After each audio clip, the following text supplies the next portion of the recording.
What counts in life is not the mere fact that we have lived. It is the difference that we have made to the lives of others that will determine the significance of the life that we lead, said Nelson Mandela.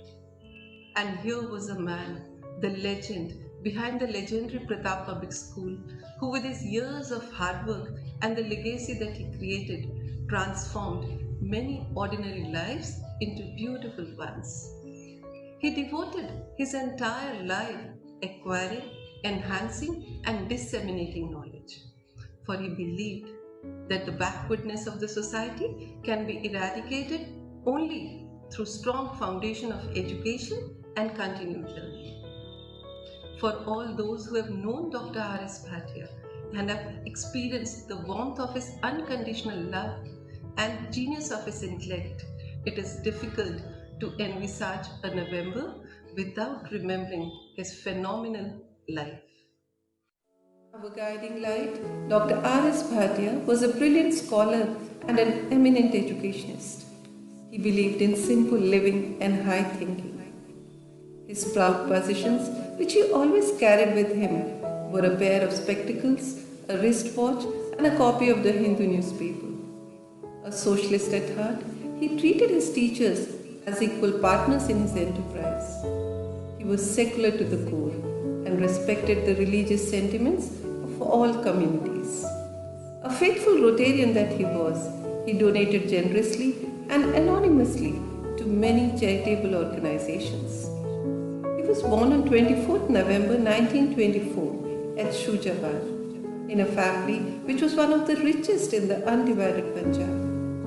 As was the practice among the affluent families in the pre-independence era, he too was sent abroad for higher education. His father wanted him to study agriculture, but he ended up doing his doctorate in economics from Columbia University. During his stay in Columbia, he was fortunate to meet and listen to several illustrious personalities of his time, like Bertrand Russell, General Eisenhower, Eleanor Roosevelt, Dr. Ram Manohar Lohia, and Neelam Sanjeeva Reddy. His chance meeting with them sowed the seeds of a social activist that he remained throughout his life. After his return to India, he served as professor at Agra, Pilani, and Kurukshetra universities. And whatever he did, be it teaching at various universities or setting up the first public library or first public school worth its name in Karnal, he always kept the larger interest of the society in mind.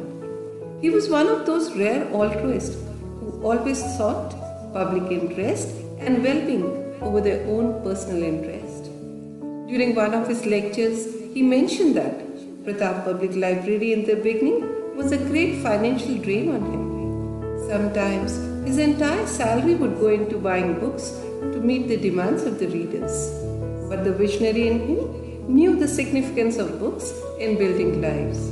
Therefore, despite running huge losses, he kept buying expensive and latest books to upgrade the library. He was greatly pained to see the continued degradation of the environment. During his life, he must have planted hundreds of trees to mitigate the effect of ever-increasing carbon footprint.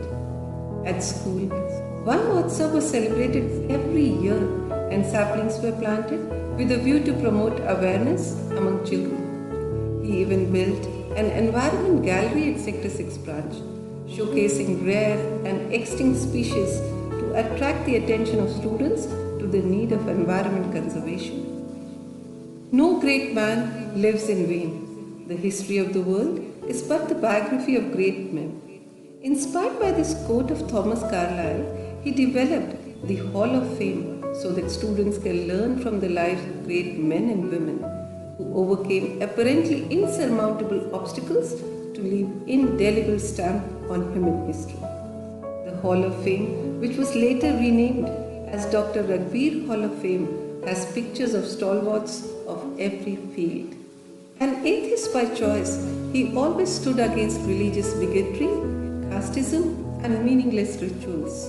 He wrote his autobiography, Delving into My Past, at an age of 80, with a view to reflecting on his life journey and sharing his unconventional views with his friends and the young students whom he treated like his own children.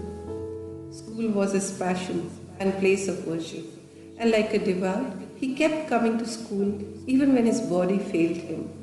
The more he did, the more was his hunger to serve the school and the society.